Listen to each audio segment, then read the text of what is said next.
guys, welcome to Anjali Bwdwiya YouTube channel. Nोंथांमोन गासिबो बरायबाय ओमफ्राय आसा खालामो नोंथांमोना मोजां दङ आंबो मोजाङै दङ मोनसे इन्टारेस्टिं खोथा खोनादों मिथिबायना मोनसे बुस्थु नायहैनो आरो दाखालि लाबोदोंमोन ना नोंथांमोना सोर सोर नायदों मिथिदों जानो हागौ ओमफ्राय दिनै बियो कालारा सोलायबायनो आरो माबायदि सोलायदों ओमफ्राय मोनसिगोन आरो जोङो फिथाइखौ गाबोन बा समफोरनि उनावहा ओमफ्राय माबायदि जादोंथ'लाय नोंथांमोनाबो नायहैथांदो नायदो माबायदि जायो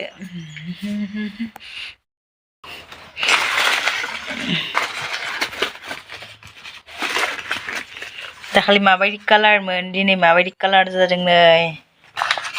सोमखे सोमखे जाबाय आरो कालारा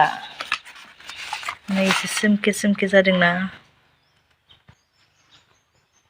खम दामि मबाइल नालाय नोंथांमोना अनोब्लासो मोजां मबाइल मोनसिगोन खोमा नै गाइस से सोमखे सोमखे जादोंना ओंखारसिगोन आरो बियो दै ओंखारनो लोगोसे सोमखे जादों ओमफ्राय नोंथांमोनाबो खोन्थाहर सोरहा बेनि जाग्रा आदारा दङ अनलाइन करियार खालामना हर नङाब्ला पस्टआव मोनफैजासिनो खानानै बिलाइखौ बेबायदिब्ला नोंथांमोना नायलांबाय थादों जों बेखौ माबायदि फिसियो माबायदि खालामो माबायदि जाहोयो